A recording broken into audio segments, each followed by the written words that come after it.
This next case is sending shockwaves across this country this morning. It is difficult, but it's something we need to talk about. There are urgent calls to establish a national watchdog for Australia's childcare industry, as a Melbourne man is charged with more than 70 crimes against children in centres across Victoria. Peak childcare bodies are now demanding a review into our working with children checks, saying change is urgently needed to prevent further nightmares like this one. For their take, let's bring in Housing Minister Clare ONeal and National Senate Leader Bridget McKenzie. Good morning to you.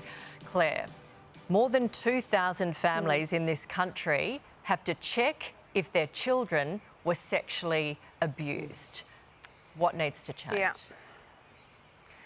Well, Nat, can I just first say I'm a parent of a child in childcare in Victoria, and this has been enormously upsetting news for all of us here.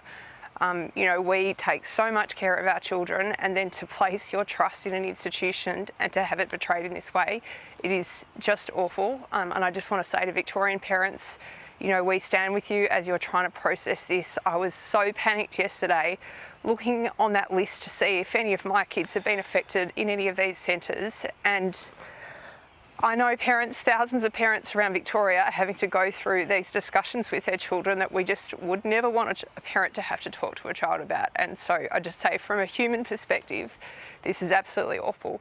Now, you've talked about some of the regulatory issues. There is going to be, a very fierce and appropriate discussion about what needs to change to ensure that this kind of thing cannot happen again. Bridget and I are from different sides of politics. You're not going to find this being politicised, of course. Every politician, every leader, every regulator in our country is going to be poring over this case to understand how things could have been done differently. Our Minister, Jason Clare, has made a statement yesterday just pointing to some of the things that are already happening across the Commonwealth and the states. But please, for the public to just understand, we are desperately concerned about what's happened here, and we'll be looking at every step that we can take to try to address the situation. So these hundreds and hundreds of families not only have to find out if their child was sexually abused, they have to check if their kid has a sexually transmitted disease. Bridget, this is absolutely horrifying. Do we need some kind of national watchdog here? Nat and Claire, I was reading these stories, and I'm just so thankful my kids are through childcare. I can't imagine what it would be like. I mean, childhood needs to be innocent, needs to be enjoyed, and to have those conversations when I just can't imagine it. So, I mean, it's horrific. These monsters need to be identified, they need to be locked up, and parents need to have confidence in our childcare system that their children will be safe from these type of predators.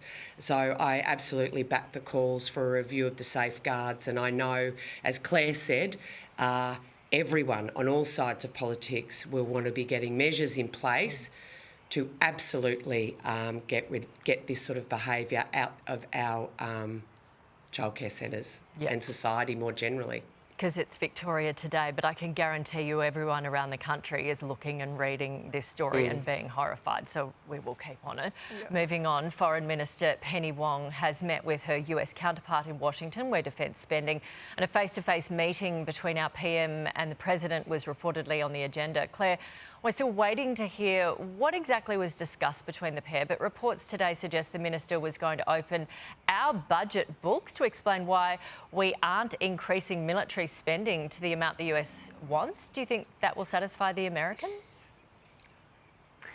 Well, Penny Wong's going to be pointing to a few key things here. One of them is that Australia's government has increased our defence spending. Over that last 3 years, we've put in place an additional $57 billion in spending. And we're doing that, Bridget, not because we've faced, calls or pressure from other countries around the world, but because our government's undertaken a really sober assessment of the national security situation, looked at what skills, capabilities and assets we need to defend our country, and worked backwards from there to fund those new acquisitions. So that's the approach that we'll continue to take.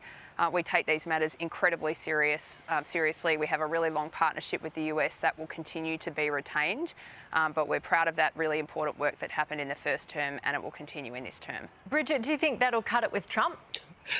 I don't think Secretary Rubio will take kindly being schooled by Minister Wong on our budget. The reality is, whether it's their calls for 3.5% for us or 5% for the EU, the US wants to see us investing more in our defence capability so that we can do our fair share here at home, but also play our role in what's an increasingly precariously challenging geopolitical situation in our own region. So they want to see an increase in spending, Clare, so that our capability in kit, in people and skills, but the situation, as you would appreciate, as our security agencies have made clear and defence experts too, has changed significantly and is increasingly more precarious. So you need to adjust to that situation. So we want to see increased spending, and I don't think the US will be taking kindly to being schooled by Minister Wong. They want to see increased spending. They want to see it now. Yeah, we'll ask Penny Wong. We're going to talk to her very soon. Finally, large areas of regional New South Wales and South Australia will no longer receive live and free TV coverage of the AFL, the cricket and more after the WIN network shut off transmissions from Channel 7. Now, 7 CEO Jeff Howard says we have been unable to reach a mutually acceptable commercial agreement with the WIN network for the Riverland, Griffith and Mount Gambier areas. He says 7 is continuing to provide content for WIN for broadcast, providing the signal, but that WIN had made the decision to switch off the 7 signal to these communities. Clare, so should broadcasters be allowed to hold on to their licence if they're not delivering the local news and the Aussie stories regional communities rely on? Well, it is concerning, Nat, and you brought football into it, and you know I don't think we've ever had a bigger footy fan in the lodge than we do in Anthony Albanese. So this is the thing I know that's going to really worry him.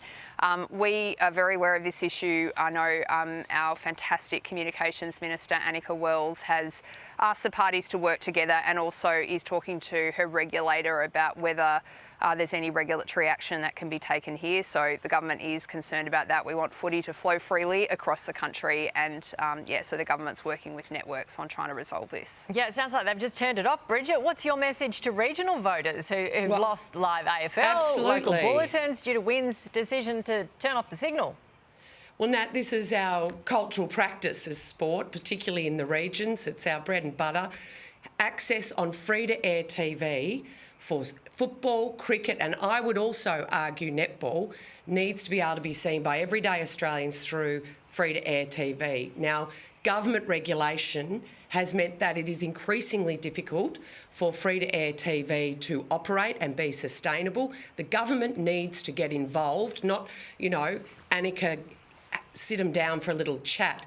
These are commercial entities having to make commercial decisions because the environment they're operating in isn't financially sustainable. So that's what needs to be fixed. Okay. Because we want to watch our sport in the regions. That's pretty scathing. Clare, you're going to make sure that Annika does more than get them in a room and have a chat? Well, I don't think Annika needs any advice from me or respectfully from Bridget about how to handle this matter. She's completely on top of this. And, I agree with a lot of what Bridget said there. We do want sport flowing into our suburbs where I am now, but also into our regions. And the government's working with the networks to try to get this corrected. Okay. Well, let's hope it gets sorted out and the viewers aren't held to ransom. Thank you very much. We'll see you next week.